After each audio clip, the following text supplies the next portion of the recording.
জয় হরিচাঁদ, জয় গুরুচাঁদ। উপস্থিত এই শোকাতুর পরিবারে এই শোক সঙ্গীতের বার্তা দেবার জন্য ব্রাহ্মণ্যবাদ বিধ্বংসী বিপ্লবী ভগবান, সেই ভগবানের স্রষ্টাকে তার শ্রীপাদ পদ্মে প্রণাম জানাই এবং সকল হরিভক্ত ব্রাহ্মণ্যবাদের বিরুদ্ধে যারা এখানে অবস্থান করেছেন সবাইকে আমি প্রণাম জানিয়ে আমি দু একটি কথা এখানে বলবো। আসলে আমার পূর্বতনী বক্তা যে বক্তব্য রেখেছেন আজকের এই অনুষ্ঠানের জন্য এটা খুব প্রাসঙ্গিক ছিল, কিন্তু তার আগে যারা বলেছেন ভালো বলেছেন, তবে আরেকটু ভালো হলে আরেকটু ভালো হতো। প্রথমত হচ্ছে ব্রাহ্মণ্যবাদ, যেখানে বলবথর কাকু শেষ করেছেন আমি ঠিক সেখান থেকে শুরু করছি। বাবা মা মারা গেলে যে মন্ত্রটা উচ্চারণ করা হয় আর আমরা রাম ছাগলের মতো সেই মন্ত্রটা উচ্চারণ করি, সেই মন্ত্রটার নাম, মন্ত্রটা কি? মন্ত্রটা হচ্ছে পাপহম পাপ কর্মাহ পাপাত্মা পাপ সম্ভবা ত্রাহিমাম কৃপা দেবা শরণাগতা বাৎসল্য। এর বাংলা মানেগুলো সত্যি খুব লজ্জাজনক, খুব লজ্জাজনক। কি আছে? পাপহম মানে আমি পাপী, পাপ কর্মাহ আমি পাপ কর্মের ফল, পাপাত্মা আমার আত্মা পাপী, পাপ সম্ভবা আমি যা করবো সব পাপ। লজ্জা করে না? আমি পাপ কর্মের ফসল, আমার বাবা মায়ের পাপ কর্মের ফসল আমি, এটা আমার মানতে হবে। ছুড়ে ফেলে দাও ওই ব্রাহ্মণ্যবাদ। তাই তো হরপ্রসাদ বাগচি জেগে উঠেছিলেন, তিনি লিখেছিলেন ব্রাহ্মণ্যবাদ বিপ্লবী বিধ্বংসী ভগবান। এই ব্রাহ্মণ্যবাদ বিপ্লবী বিধ্বংসী ভগবান, আমি যখন তার বাড়িতে গিয়েছিলাম শুধুমাত্র তার পাশে একটা প্রণাম করবার জন্য শুধু বাংলাদেশে, আমি বলেছিলাম বাবা আপনি আমাদের জন্য কি রেখে যাচ্ছেন?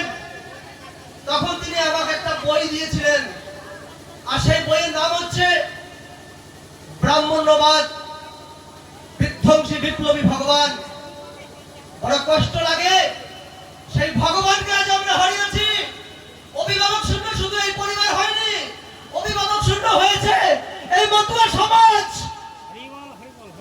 অভিভাবক শূন্য হয়েছি ওপার বাংলা এবং এপার বাংলার আমাদের মতো যারা আজকে হাবুডুবু খাচ্ছি, এই মানুষগুলো তিনি আরো তুলতে চেয়েছিলেন, তিনি হয়তো সেটা পারেননি। তাই আমি মনে করি হরপ্রসাদ বাগচি মারা যাননি, হরপ্রসাদ বাগচি বেঁচে আছেন আমাদের মধ্যে। যারা আমরা প্রতিবাদ করছি, আমাদের প্রতিবাদের গুরু এই ভগবান শ্রী হরপ্রসাদ বাগচি। তিনি শিখিয়েছেন, তার কাছে অনেক প্রশ্ন করেছি, অনেক অজানা তথ্য নিয়েছি তার কাছে। যখনই কোথাও গিয়ে ঠেকে গেছি, বাবা তিনি শাস্ত্রজ্ঞ ছিলেন সত্য, কিন্তু মোবাইলে তার কোনো ধ্যান ধারণা তেমন ছিল না। 5 বার ফোন করে 1 বার পেতাম। আর আমি পরিবারকে বলবো, বাবা মারা যাওয়ার আগে আমাকে বারবার একটা বই ছাপানোর জন্য বলেছিলেন, সেই পাণ্ডুলিপিটা সংগ্রহ করতে, এবং আমরা যারা তার ছেলে পেলে আছি আমরা সবাই মিলে সেই বই প্রকাশ করব।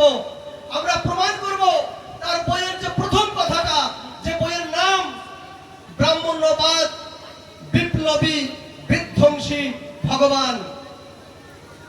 পরের জন্ম তো সুখী, হরপ্রসাদ বাগচির পরের জন্ম ভালো। তার পরের জন্ম যদি ভালো না হতো, তার ঘরে এরকম তিনখানা রত্ন তৈরি হতো না। তার তার জীবিত কর্মের যে ফসল, আর সেই ফসল পাচ্ছে তার এই পরের জন্ম। তাই সেই পরের জন্মের কাছে আমার অনুরোধ, আবেদন, আমরা হরপ্রসাদ বাগচিকে হারিয়েছি, আমরা আপনাদের মধ্যে দেখতে চাই, আমরা আপনাদের মধ্যে দেখতে চাইছি হরপ্রসাদ বাগচিকে। আপনারা আমাদের কাছ থেকে দূরে যাবেন না। আপনাদের মধ্যে সেই ব্রাহ্মণ্যবাদ বিধ্বংসী আগুন জ্বলবে, হাজার হাজার মতুয়া ভক্ত সেই আগুনের তাপ নিয়ে নূতন নূতন হরপ্রসাদ বাগচি তৈরি হবে এই বাংলায়, এই বিশ্বাস আমি রাখি।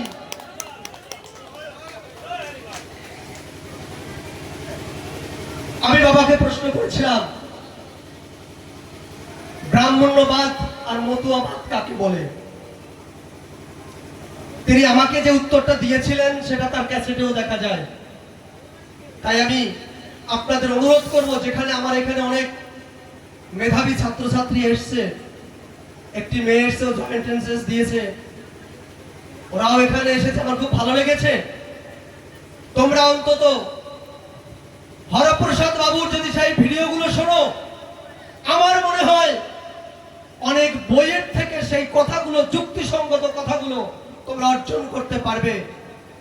আজকে বাবা মা মারা গেছে, আজকে হরপ্রসাদ বাবু মারা গেছেন, তার ছেলেদের মাথার কিন্তু কেউ চুল ফেলেনি, তারা কিন্তু গলায় দড়ি দেয়নি।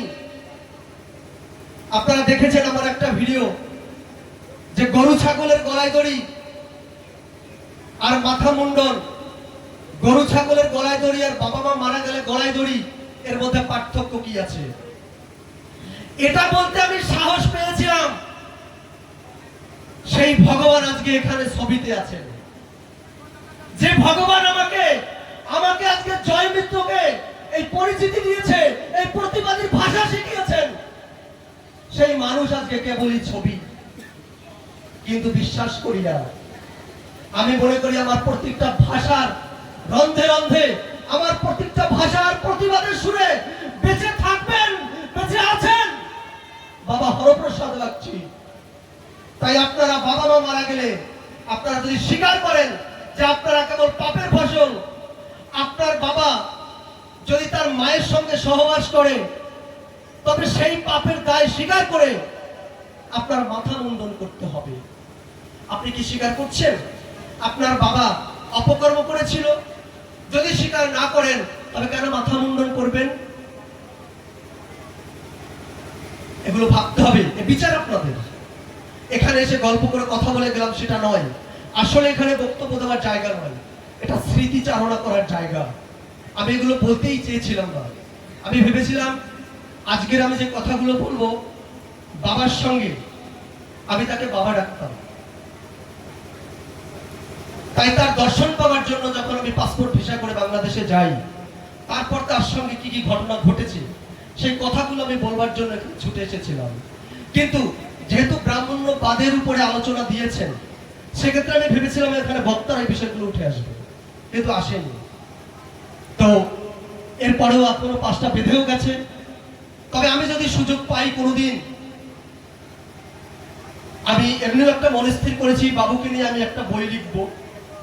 আর আমার ভীষণ ভালো লেগেছে যে বাবার একজন সহকর্মী এখানে আছেন, আমি তার ফোন নম্বরও নিয়েছি, তার সম্পর্কে আমাকে অনেক তথ্য আপনারা দেবেন। আমি অন্তত তার সম্পর্কে একটা বই আমি লিখবো, সে মানুষটা কেমন ছিলেন। আজকে যখন আমার ভীষণ ভালো লেগেছে, সেদিন আমি একটা পোস্ট দেখেছি, একটা পোস্টে লিখেছে বাংলাদেশের একটি ছেলে যে ওরাকান্দি ঠাকুর বাড়িকে ঠাকুরদের সামনে আঙুল উঁচিয়ে কথা বলেছিলেন হরপ্রসাদ বাগচি।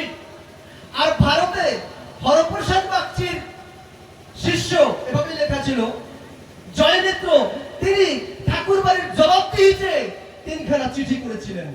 সেখানে বাবুর একটা ছবি, আমার একটা ছবি। আমি ধন্য মনে করেছি সেই ছবিটা দেখি, যে আমার মনে হয়েছে যে সত্যি আমি বাবাকে পায়ে হাত দিয়ে প্রণামটা করেছিলাম, আমি তাকে স্পর্শ করেছিলাম বলেই আজ আমি ব্রাহ্মণ্যবাদের বিরুদ্ধে এভাবে আঙ্গুল তুলতে পেরেছি। আমার মা মারা গেছে কিছুদিন আগে, আমি এই কথাটা বলে শেষ করব। আমার মা যখন মারা যায়, আমার বাড়িতে প্রচুর লোক জমে গেছে। তখন আমি বেরিয়ে বললাম যে আমাদের বাড়িতে কিন্তু মদের সুব্যবস্থা নেই, সব ফাঁকা হয়ে গেছে, আমরা কয়েকজন। তারপরে আমার তো আগেই প্ল্যান ছিল যে আমার মায়ের দেহটা মাটিতেও দেবো না, আগুনেও পোড়াবো না। সেইভাবে আমি ডক্টর ডেকে এনে মায়ের চোখ থেকে কর্নিয়াটা তুলে সেই কর্নিয়া দুজন অন্ধ মানুষের চোখে বসানো হয়েছে এবং আমার মায়ের দেহ এইমস মেডিকেল কলেজে আমরা ডোনেট করেছি, যে তার দেহটা সম্পূর্ণ বিজ্ঞানের সেবায় নিয়োজিত করলাম। যখন আমি মায়ের দেহ এইমসে রেখে বাড়িতে ঢুকলাম, তখন যথারীতি আমার গলায় দড়ি পরানোর জন্য আমাকে আমার আত্মীয়রা রেডি হয়েছিল। আমি বলেছিলাম আমি গলায় দড়ি দেবো, পরবো না। যদি ছাগল গরু থাকে তাদের গলায় পড়াও, আমি পরবো না। ব্যাস, সেখান থেকেই শুরু। তারপরে আমি বলছি আমি আজকে মাছ ভাত খাবো বা ডিম ভাত খাবো, কারণ হরিচাঁদ ঠাকুরের কোন বিধানে কুসংস্কারকে প্রশ্রয় দেওয়া হয়নি। যদি কেউ লিখে থাকেন সেটা হরিচাঁদ ঠাকুরের কথা নয়। তারপরে অলরেডি এই কথাগুলো গ্রামে অনেক রকম প্রচার হতে শুরু করলো। 3-4 গ্রামের মানুষ হঠাৎ করে সন্ধ্যার সময় আমার বাড়িতে আসে। আমার বাড়িতে যখন আসেন আমাকে বিভিন্ন প্রশ্ন করেন যে আপনি গলায় দড়ি পরছেন না, প্যান্ট শার্ট পরছেন, আবার শুনছি মাছ ভাত খাচ্ছেন। আমি বলছি শুধু মাছ ভাত না, প্রথমে ডিম ভাত খেয়েছি, মাছ ভাত খেয়েছি, মাংস ভাত খেয়েছি। তবে তোমার জন্য আমাদের সমাজ ধ্বংস হবে। তোমার কাছ থেকে কি শিক্ষা পাবে? যারা সবসময় পাশে ডেকে স্যার স্যার করতো, তারা এখন আমাকে খুব বাজে ভাষা দিতে দ্বিধাবোধ করছে। তারপরে আমার সামনে একটা পুরোহিত দর্পণ, আমি সেই পুরোহিত দর্পণ, তবে সেখানে কিছু শিক্ষিত মানুষ ছিল। সেই শিক্ষিত মানুষ থাকার জন্য আমার তাদেরকে বোঝাতে সক্ষম হয়েছি। তারপরে যখন আমি তাদেরকে ব্রাহ্মণ্যবাদের বিরুদ্ধে বোঝালাম, কেন কাল রাত্রি পালন করা হয়, কেন গঙ্গায় সন্তান নিক্ষেপ করা হয়, তারা সেগুলো বুঝলো। আমার গ্রামের মানুষ আমাকে সাই দিল এবং সেখানে মায়ের শ্রদ্ধা জ্ঞাপন অনুষ্ঠানে Nilratan medical college, PG hospital, AIIMS medical college, এরকম 28টা সংগঠন সেখানে এসেছিল। তো সেখানে আমাদের যে সেমিনার করা হয়েছিল, সেখানে আমরা ব্রাহ্মণ্যবাদের বিরুদ্ধে আমাদের আলোচনা হয়েছিল এবং সেখানে অনেক মানুষ ওই সময় এইমস মেডিকেল কলেজের তত্ত্বাবধানে অনেকেই দেহদানে অঙ্গীকার করেছেন। আর আমি মনে করি আমাদের ব্রাহ্মণ্যবাদের বিরুদ্ধে এই ধরনের শ্রদ্ধা কর্ম অনুষ্ঠান যেখানে হবে, সেখানে আপনারা একটা দেহদানের একটা ব্যবস্থা রাখবেন, কারণ দেহটাকে আমরা নষ্ট করব না। আমাদের একটা সামাজিক দায়বদ্ধতা আছে। বর্তমানে ভারতবর্ষে 60 লক্ষ মানুষ অন্ধতায় ভুগছে। তো 60 লক্ষ মানুষকে যদি একটা চোখ থেকে প্রায় 4টে মানুষকে দেওয়া যায়, করণীয়গুলোকে কেটে কেটে 4টে মানুষকে দেওয়া যায়, তবে বেশি মানুষ লাগে না। আমরা যদি সামাজিক দায়বদ্ধতা মনে করি, গুরুচাঁদ ঠাকুর যেমন বাবুর ভাষায়, গুরুচাঁদ ঠাকুর যেমন, হরিচাঁদ ঠাকুর যেমন একটা মৃত জাতিকে জীবিত করেছিলেন, তেমনি হরপ্রসাদ বাগচির সৈন্য হয়ে আমরা কি পারবো না ভারতবর্ষ থেকে অন্ধত্ব মুক্ত করতে? আমরা কি পারবো না? এটা ভাবতে হবে শিক্ষিত সমাজকে, যে আমরা আমাদের বাবা মার মৃতদেহটাকে নষ্ট করব না, চোখ দুটোকে পোড়াবো না। যদি আপনার এরকম কোনো ঘটনা ঘটে, অন্তত আমাকে ফোন করবেন। মনে রাখবেন, চোখটা কিন্তু মারা যাবার 1 ঘন্টার মধ্যে নিতে হবে, তবেই কিন্তু এই চোখ ভালো থাকবে, দেওয়া সম্ভব হবে। আমি আর বেশি কিছু বলবো না। আমার বলার মধ্যে যদি কোনো ভুল ত্রুটি হয় আমাকে ক্ষমা করবেন। তবে আজকে হরপ্রসাদ বাবুর 15 জন প্রতিবাদী মুখ এখানে আসার কথা ছিল, শুধুমাত্র ভোটের জন্য আসতে পারেনি। ওরা আসবে এখানে বলেছিল, কারণ তারা প্রত্যেকেই আমি মনে করি হরপ্রসাদ বাবুর সন্তান। আমি তপোদিক দিকে পলাশদাকে এবং দাদাকে একটু দাঁড়াতে বলবো, আমি একটা পিকচার নেব। আমি